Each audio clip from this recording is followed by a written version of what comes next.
few moments of peace. So the conducting system is this. So we look at this last portion of the heart, and here it is. I just had it, I'm sorry. To understand this, this is what, okay.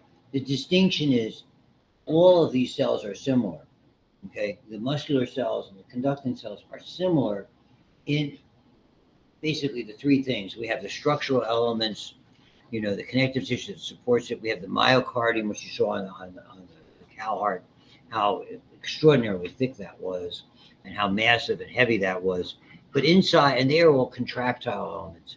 These can signal each other, but they don't contract. And hence they are, okay, we call it the conducting system. There are 5 major portions of it that are there. And we'll see if we can get it. I'll go back to the beginning. So here they are. This is the sequence of events that creates what you will see effectively when we do electrocardiograms. You have the SA node, which is the pacemaker. It's called the sinoatrial node. So it's the pacemaker of the heart in the right atrial wall.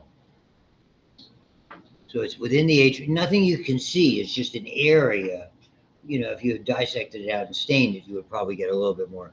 And the fact is, it is cells that inherently will beat on their own. Effectively, because they have leaky sodium channels. We'll get to that when we do the physiology. That's all that means. But basically, it sets the pace more rapidly, and the average is about 75 beats per minute. That's the whole idea of when you defibrillate somebody. You're going to shock all the cells. They all have to go through an absolute refractory period. And then if the pacemaker is intact, it will return to its normal and start the sequence. And that ensures that we go first the atria, then the ventricles. Then we just keep doing it all over. So the typical impulse is this. Normally our heart would go much faster. We're going to get to the impact of the vagus nerve, basically governing it and keeping it in check.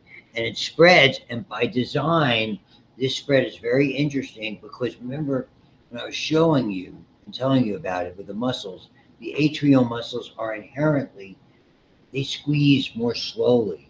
The ventricular muscles are very, very rapid. So what you're basically doing is trying to squeeze out the fluid in the atria, the blood there. And with the way I describe it, like topping off the tank, what they tell you not to do at the gas station. And topping off the ventricles so they're maximally filled.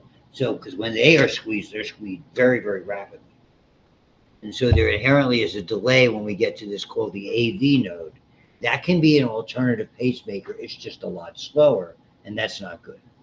So the impulse spreads across the atria to the AV, atrioventricular node. It's in the wall between the intraatrial septum. Is where you'll find that. So it's in the bottom of the intraatrial septum. This is by heart standards extraordinarily slow. It takes on average probably somewhere between 0.012 to 0.2 seconds. Okay. And that the heart basically beats completely in a quarter of a second. This takes up more than half the time on average for this whole signal of the heart beating to take place. So it's a unique process in that regard. And why is that anatomical? Because the fibers are smaller, they don't have the gap junctions the way that the charged particles. And so it allows the atria to contract completely because once it gets through here, it goes extremely rapidly. So the inherent rate is we could survive, but you really couldn't be very active. 50 beats a minute wouldn't let you do, you would have a hard time, believe me, walking from here to the atrium. And certainly walking back if you had to get up the flight of steps. You have to do so very, very, very, very slowly. Probably pausing periodically. The other anatomical landmark is the bundle that begins there. It's called the bundle of His, traditionally, or atrioventricular bundle. It's in that divider, the intraventricular septum, and it rapidly promotes the signal all the way down to the tip, to the apex of the heart, as it divides into bundle branches. And the impulse, and this is why the heart sort of squeezes up, folds it up. Again, that analogy of like squeezing water out of a sopping wet towel or cloth. Okay. carries the impulse toward the apex. They now call this, all these fibers, once it gets to the tip, that go up, they kind of go from the bottom, from the tip, up, out, and around. They used to be called Purkinje fibers. Now we call them the subendocardial conducting network. And very, very elaborate, much shorter on the left, anatomically. Again, you saw how much muscle was on the left compared to the right. They even could beat on their own. But if they're the only thing that's beating, eventually your heart is going to start to what we call fibrillate, and then it's going to basically stop. That would be a very, very bad thing. And so that whole process from start to finish, less than a quarter of a second. And then the heart rests for at least a quarter of a second. And they're just showing you. Here's the, and this, I'm done with the anatomy for the heart for now. This is the SA node or pacemaker. This is the AV node, though it should be more here. This is the bundle of His, and these are called the bundle branches, aptly named right and left. And then down here is this network formerly called the Purkinje fiber. So it goes down to the tip or apex and comes up the front, comes up the back, comes up the sides, all around, sort of engulfing it. Got it? Down the road, understanding these, then we can really look at the events that describe the electrocardiogram. And you'll see that that's where this will go, into arrhythmias and fibrillation and part of heart block and various things. And this is when we get into the physiology, just to show you, I'm not going to talk about it. And so we're going to be going over all of this stuff, diagrams like that, and particularly eventually leading to the electrocardiogram. So you have some basic understanding.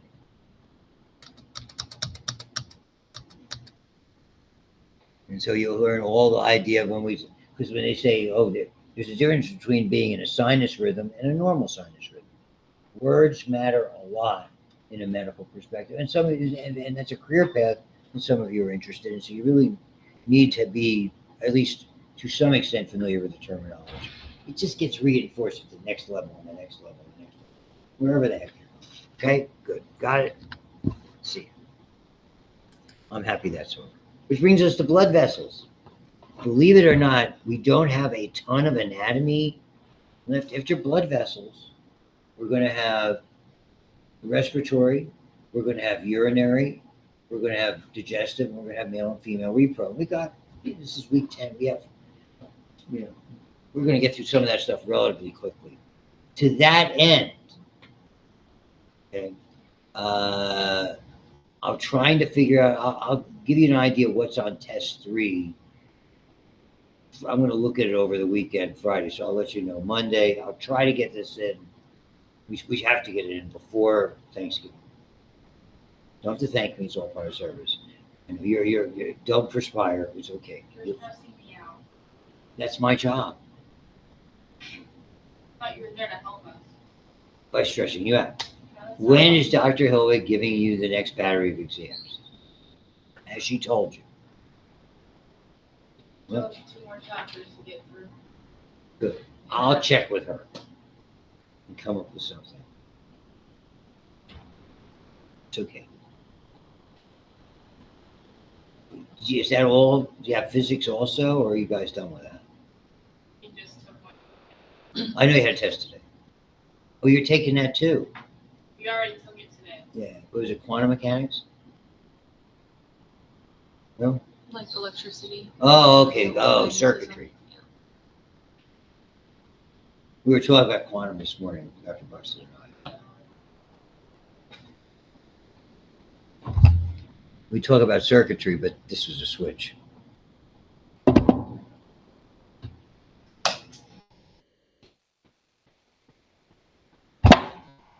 I don't get any respect. It's okay. I told you. My wife said, are you still doing those same stupid jokes? Okay. Blood vessels. Arteries away, veins too. Okay? That's what it means. That's a definitional thing you must be familiar with. It has nothing to do with what kind of blood is in there. Away from the heart, oxygenated except for, that's always going to be a test question somewhere, other than the pulmonary artery, quote, the pulmonary circulation, and the same thing in the fetus, the umbilical vessels, because remember the mom is breathing for the fetus, breathing for the baby as it's developing. So that baby's blood is going deoxygenated to the mom and being returned oxygenated. That's very, very similar to what goes on in the heart, if you want to think of that. Capillaries are where arteries and veins are not designed for the exchange of oxygen and carbon dioxide, nutrients and waste products. That's capillaries, direct contact with the tissue cells. We'll look at them anatomically. Suffice it to say, they have a variety of small openings that facilitate this, with very, very limited exceptions. And the veins carry blood to the heart, again, except for the pulmonary and umbilical circulation. So, and again, it's a closed system. The lymphatics are different. We talk about that anatomically. That's a very, very brief chapter after this. A very, very brief. It's really in passing. It's much more of a, lymphatics is really the limited anatomical arm of the immune system. But I do have to explain it to you when we get there. This is what they're showing you, the lymphatics. So that's what I mean. It's not closed. I mean, we start at the heart, we end back at the heart. And even though you might see areas here where it's showing little openings, that really is just maybe an illustration they could have thought better of. As opposed to here, these are the little openings, and eventually they carry it back to the venous circulation when it's very, very close to the heart. I'll explain why when we get to it. But this is the idea. In arteries, and again, always with arteries, typically if it's a named artery, there's usually a pair of veins. Not everywhere, but when we start to get down to what they call the muscular arteries, the femoral, the radial artery, any of those types of large named arteries, obturator artery, whatever they are, they're going to have at least a pair of veins with them. The Latin was called vena comitantes, pairs of veins. And they play a really significant role in surgical aspects too. Some of the big problems is not having enough veins to sew back together. So the heart pumps out, and the first arteries it gets through, the very large ones, like the aorta, the great vessels you saw, the pulmonary artery, pulmonary trunk, and then the pulmonary arteries, the aorta.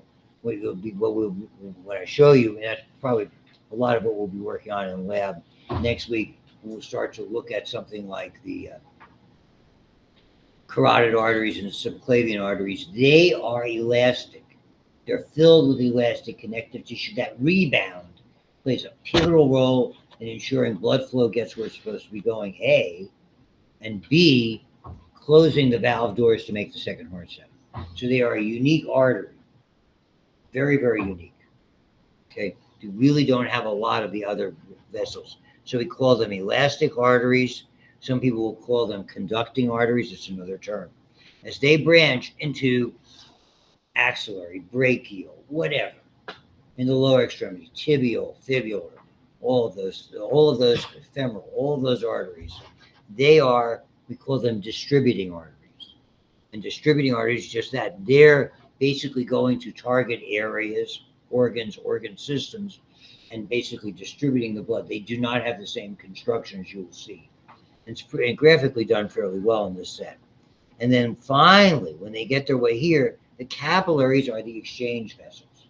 So as they get smaller, we go from elastic to muscular to arterioles. And notice how they say resistance vessels. This is the area where your blood pressure is controlled. Not the big arteries. Those big arteries, you can only control flow if you can squeeze it tight and even block it off completely. The arterioles have more, they have an opening, as you will see, they have enough muscle around to really constrict or even close that opening. Whereas you can't do that on one of the great vessels, impossible. And in order to do it here in your arm, with say a brachial artery, where you take your blood pressure, or a femoral artery, all the vessels going into your leg and your foot, the only way we have to inflate a tourniquet, and not a little. Okay? When we do surgery on the extremities, I always did, with rare exceptions, we did not use tourniquet. We always used a tourniquet. And the tourniquet we inflated here, 250 milligrams of mercury. That's when they squeeze that blood pressure on your arm. That's higher than that, 250 to 300. Okay. And then on the leg, we typically did 500. So, it's 350 to 500. A lot of muscles to compress to get those vessels. So understand, it's tough to squeeze these arteries.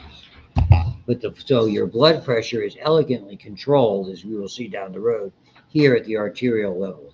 They lead into, and we'll get over the discussion of what a terminal arterial is, into a capillary bed. And the capillary bed, once it gives up its oxygen and carbon dioxide, exchanges rather that, gives up its nutrients, brings back its waste products. Now it is venous blood. It's collected by tiny veins called venules. And the veins, again, are capacitance vessels. They can expand. You saw in the heart how flattened out they were, and how the arteries, because of the elastic tissue that's in there, you could identify more easily, all the way up, and then just veins go from small to larger, and then eventually return to the heart. So all of them have a lumen, an opening. Okay, walls of the vessels, we always call them tunics, just like in the eye. And again, just like in the eye, there's three. We have one that's intimately associated with the blood, the tunica intima. Just like in the heart, it's continuous with that endothelial lining. Simple squamous cells, and I'll do it again because I love to. It's just so things flow effortlessly, no drag. Sorry, that's Buxton's area. I said kind of a drag by the Buckinghams, you probably wouldn't know the song. That's kind of a drag.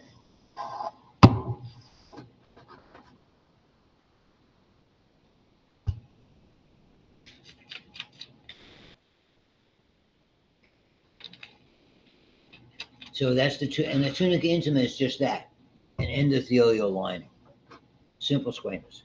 The media, the mid area, typically is made of muscle. You're going to see in some arteries we have the addition of elastic tissue. In arteries, consistently, this is the largest layer, biggest layer around. And the externa has connective tissue, it has muscular tissue, it has elastic, I mean, bigger part, it has connective tissue and elastic tissue. In veins, it is consistently larger than the muscular layer. That's good, and it has the ability to expand. So the endothelium, simple squamous, not a whole lot. When it's all about a base layer, not a whole lot of protein or connective tissue sheath to form a base layer. It's not. It's relatively sparse. So the intimate contact, simple squamous, every single blood vessel. You'll see in the capillaries, they only have these. The capillaries don't have the media. They don't have the externa. Okay, why? Because this is the exchange area. They have little clefts. When you have typical capillaries, the vast majority we call continuous. Basically, there's little openings, you can't really see them. You'll see that when we get to the kidney, the openings become a little more distinctive. They have very distinctive openings we call windows. Another name for them are fenestrations. A fenestrated capillary is a capillary that has a window. In surgery, when we used a fenestrated drape, like over a knee, let's say over a kneecap area, you get a sterile drape that's got a hole. That pre-cut in the hole, you put it over the knee area, put a couple of clamps behind it. Voila, now you have a field. Now you've sort of isolated your sterile field around the knee, or any area, elbow, pick one. So sometimes it's desirable to use those. So that's and in the liver, capillaries are huge openings because there's heavy duty stuff. All the food coming from your digestive tract, laden with stuff that the liver has to process, goes through here. So we call them sinusoids. Remember, a sinusoid, a sinus is sort of a large, flattened blood vessel. Sinusoids are the specific capillaries. It's kind of named a la that. So all of those things, the subendothelial layer connects the tissue basement membrane only in larger vessels. So when you think of a vessel larger than a millimeter, that means one you can pretty much see with your naked eye. Your naked eye, and I'm not going to ask you to convert this to inches, probably discriminates maybe up to half of a millimeter. Anything less than that, you really think of like a sharp pencil making a dot. You can see about anything smaller than that, you're in trouble. And you can measure that if you want. You can get your calipers out for that. So the media. Middle layer composed of smooth muscle and sheets of elastin. The elastic, again, that's an elastic connective tissue. That's part of it. Typically, we see that, and certainly much more abundantly in arteries. Nerve fibers, because what controls your blood vessels, as you will come to know, and we do this in phys, not in, because it's really, again, a physiological system as opposed to an anatomical system, is your sympathetic nervous system is responsible for your blood pressure, is responsible for how well blood flows, and it can shunt it almost anywhere. Like you and I sitting here like this being relatively sedentary, the vast majority of our blood, other than where it has to go, like our brain and our heart, and a certain amount of is going to our digestive and genital urinary tract. When you are active, all you have to do is start walk to where you're going. It'll start to shunt that blood to your muscles because you need it there, to your heart because it's being more active. The brain always gets the same. And what goes along with this, okay, is the idea that it's an interesting phenomena. But what goes along with it, we'll see when we talk about the kidney. The sympathetic nervous system is everything. The parasympathetic, which is more of active when we're relaxed, doesn't even impart any action to the kidney. It's very unique because you're going to see the autonomic nervous system has basically this kind of relationship. One side's busy or the other side's busy, but they don't equally innervate different structures, just as an aside. So what does it do when we see vasoconstriction? The sympathetic vasomotor means motor nerves going to the muscular layer and basically constricting it or dilating it. Do we want less flow or more blood flow? Depends on what you're doing with it. Okay? Bulkiest layer responsible for maintaining blood flow and blood pressure. Specifically in the artery would be a better way to describe that. Whereas the outermost, also called the adventitia. The difference between serosa and adventitia. Serosa is a moist layer, so things slide over one another. Adventitia implies it's more firmly bound. It has different kinds of things. You're going to see serosa is a big term in the abdomen because everything is designed to move in the abdomen. Almost all of your alimentary canal, your small intestines, your large intestine, a large amount of your stomach, all of them are constantly moving. They're moving busy right now. That's in nursing what they learn to do when someone's in bed. What do they listen for? Bowel sounds. But that's when it does the most work. I mean, we all should know this kind of stuff because typically when you get up first thing in the morning, your genital urinary system and your digestive system are busy overnight. So usually we go to the bathroom without getting into any gory detail. Not after last night's visit to Los Mayas in Zelienople. Yummy. Nobody's been there. Do you know where Zelienople is? It's a little Mexican restaurant.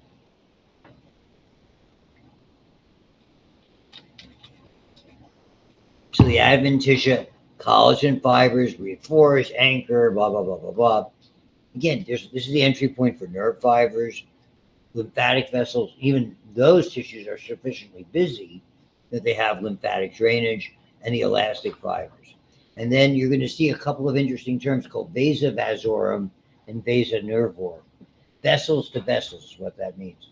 It's a big blood vessel. Think of the aorta. It's big, it's thick, it's got all these complicated layers. It needs blood supply to work properly. So has to be serviced by a blood vessel, has to be serviced by nerves.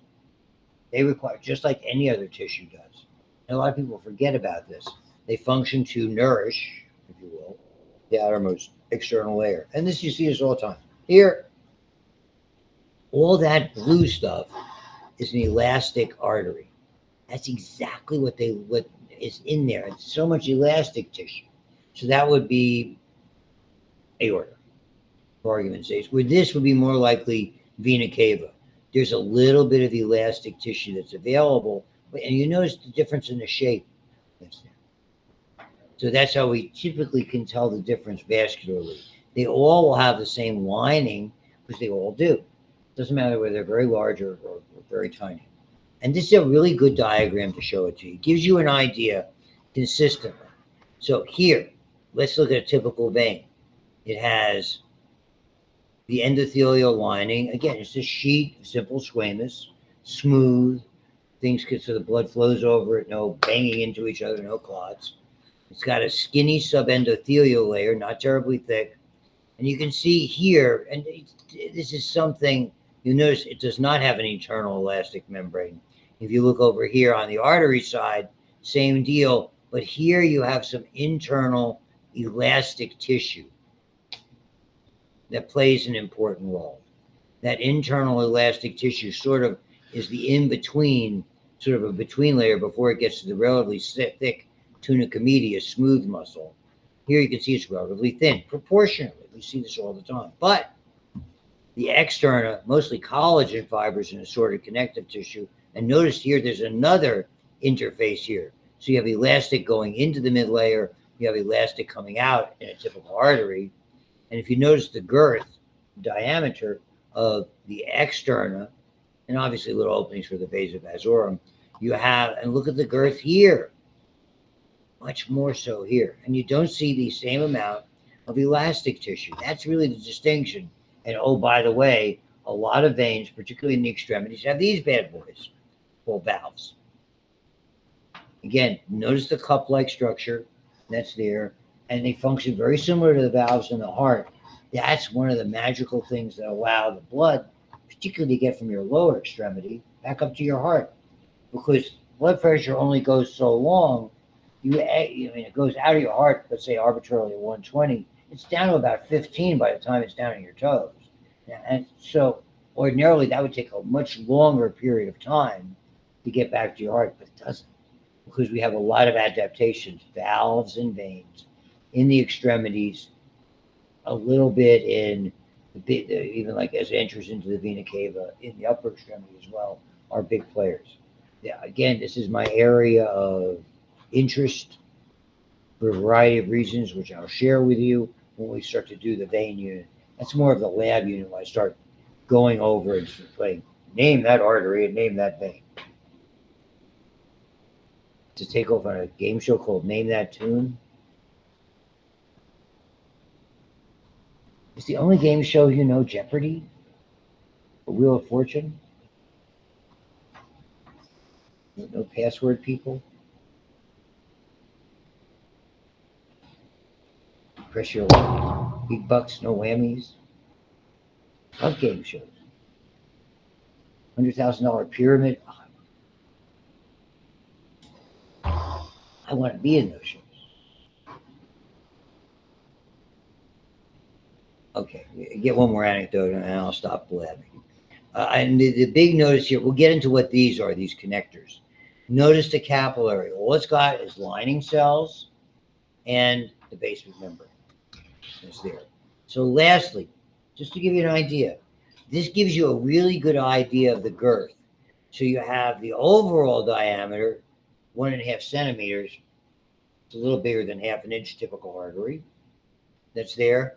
And you can see the opening itself. I'm not sure what that T stands for in this, but really roughly in the elastic and the muscular arteries, I think it has to do with this opening. When we get down to arterioles, and look at the relationship. Elastic arteries, proportionally more elastic tissue. Less in muscles, there's always more muscular tissue. But the arterial, the big deal is the diameter is now 37 micrometers. Effectively, we're no longer visible to the naked eye. And you can see what happens, even though it has a relatively large diameter, because it is so tiny in any event, it's only 6 micrometers, just big enough literally for red cells to go through, we can squeeze it and control. That's why arterioles are where we control blood pressure. But the proportionality remains the same. Flip side of that, capillaries got nothing. They just got lining. And whatever connective tissue kind of magically holds them in place. That's all it is. It's like you're folding, papers like these into, several of them into like a circular pattern. That's basically what a capillary is. And that's important to remember. Veins, as you can see, there's always more of the externa, fibrous and collagenous tissue than there is muscular tissue. Yeah, that's another one of those really important things. There's minimal elastic tissue unless you get into a large vein. And then we'll go into specifically and look at the nuances. The point, anecdote point. My uncle would, when Jeopardy first came out, if you didn't know, it was filmed in New York. It was live in New York. It's a daytime TV show. Before it morphed into the night show and Alex Trebek. It's invented by a guy named Mark Griffin. My uncle was in, we were all enchanted. Before it was all before digital, had little cards. My uncle tried out for the show. Pardon me, my stretching. He and I were the two smartest guys in the family. He graduated #1 from Stevens Institute of Technology after he came home from fighting in World War II. That kind of smart. Brilliant. They wouldn't take him. He got every question right. One of those tryouts. Well, ostensibly they said, oh, we want to get people from outside the New York metropolitan area and blah, blah, blah. The reality was he would have been champion today if he was alive. He was that. Honest to goodness, absolutely true story. I mean, every answer. My mother in her 80s could get Final Jeopardy before I did. I'm good. Now, that was back in the day, because nowadays anything past 1980, I have no idea what's true. Rock and roll music from the 90s, I'll get nothing right. You give me, 40s big band leaders, I got you covered. Stupid facts from 1960, got it. All right.